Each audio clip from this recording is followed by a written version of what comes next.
Salut à tous, ici Christophe Cottencraft. Alors aujourd'hui on va voir ensemble s'il est possible de commencer directement par SAS ou voilà, ou s'il vaut mieux commencer en CSS ou en SAS. Voilà, si c'est pas trop contraignant de commencer directement par SAS. Ok, donc c'est parti.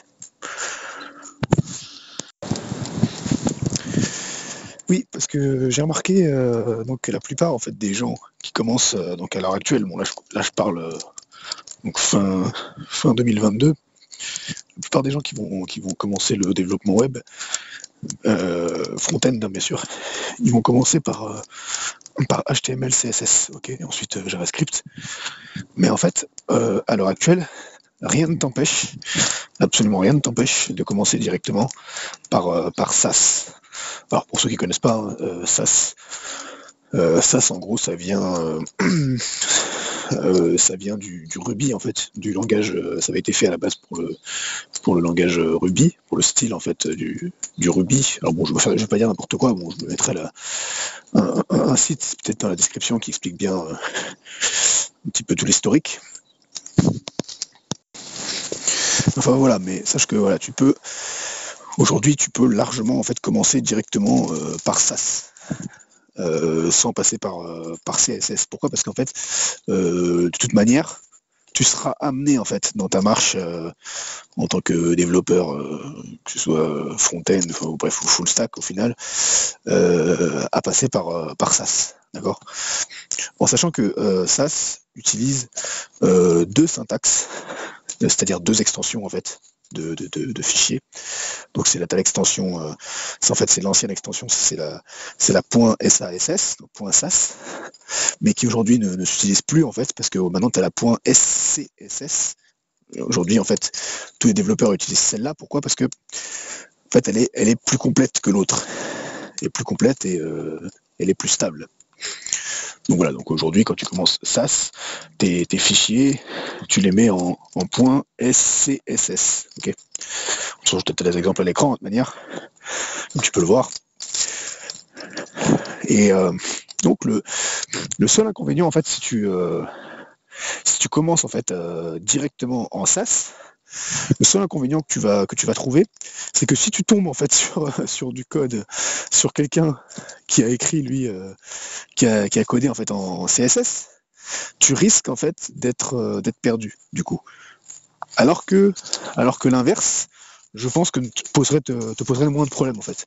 Si en fait tu commences d'abord par CSS et qu'ensuite tu viens doucement venir en fait coder en SAS, tu vas être moins dérouté.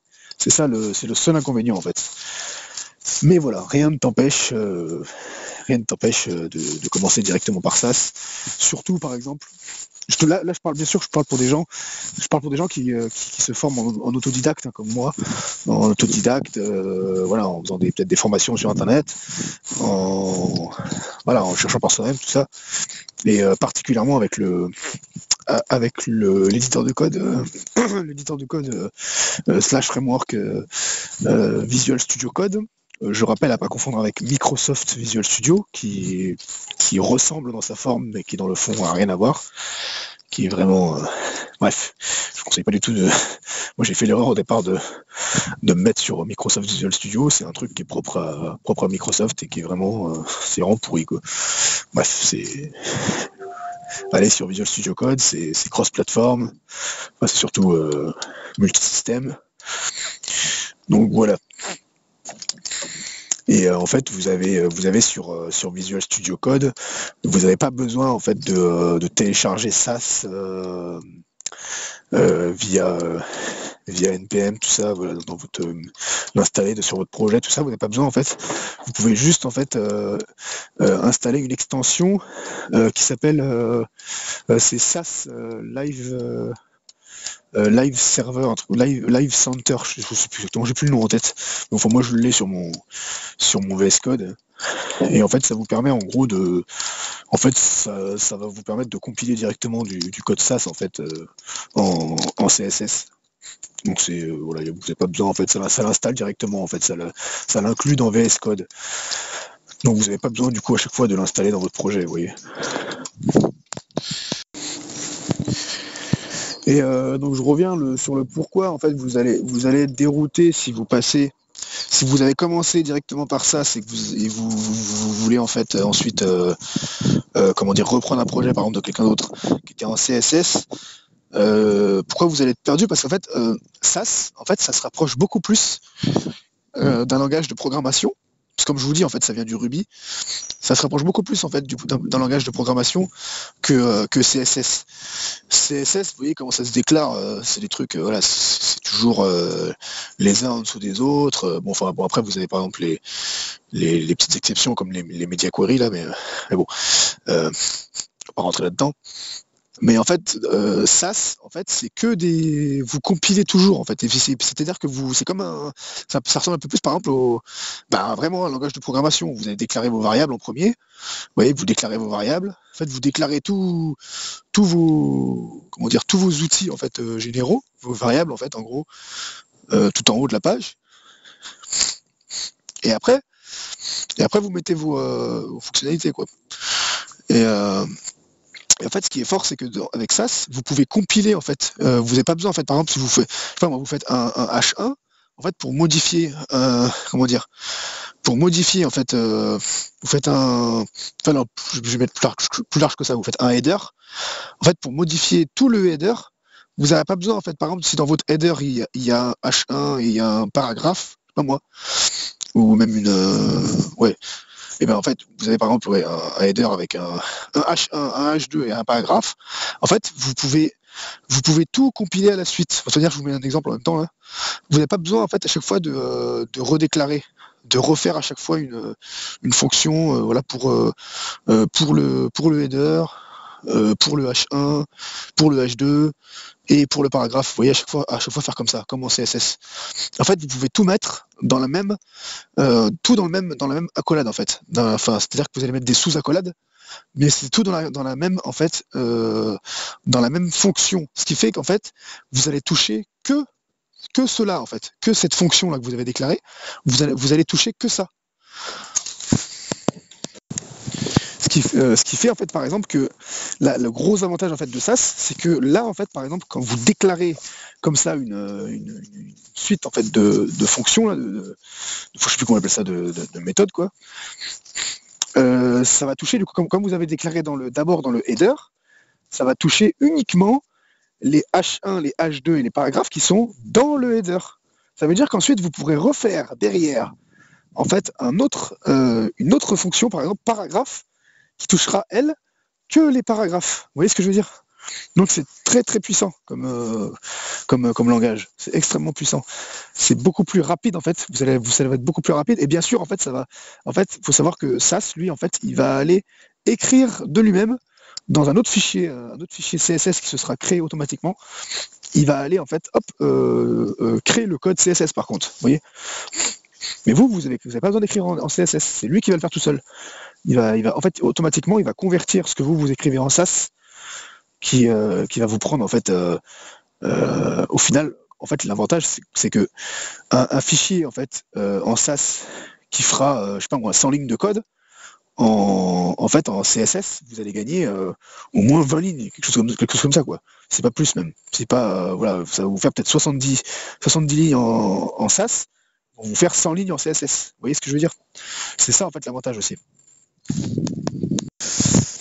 Mais voilà, encore une fois moi personnellement, moi tout seul, je vous recommande pas quand même, je recommande quand même à un débutant quand même de comprendre un petit peu voilà, le CSS, de passer d'abord par CSS.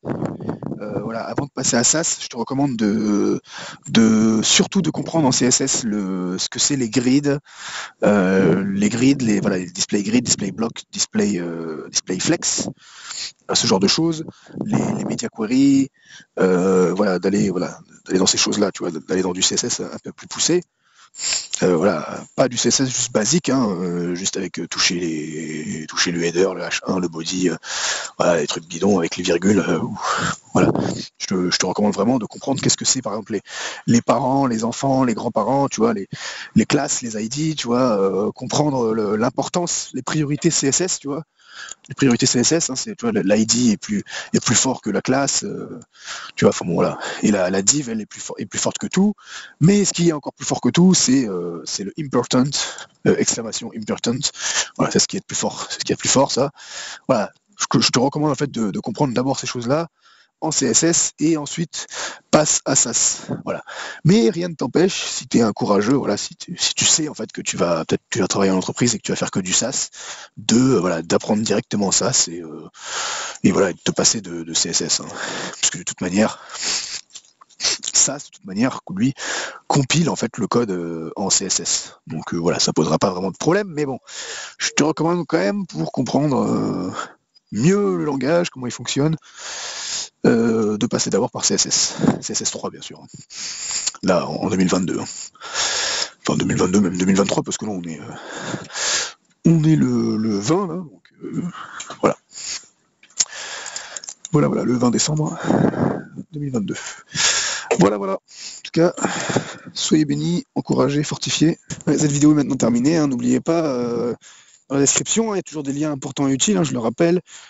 Vous aurez sûrement aussi, je mettrai un fichier Git dans la description, un fichier GitHub là, en .zip, où en fait ce sera c'est les bases en fait de SAS que je vous mets là dans la description. Je vous partage ça gratuitement. C'est une grosse base. Hein. Ce sera un gros complément à cette vidéo. Voilà, ce sera voilà, c'est les bases en fait. Hein. Simplement, vous avez des fichiers SAS et CSS. Voilà, c'est pompé un petit peu sur un cours de From Scratch. Hein. Voilà, bon, c'est pas exactement pareil, j'ai fait un peu à ma sauce, mais bon, voilà, c'est savoir que je me suis inspiré de lui.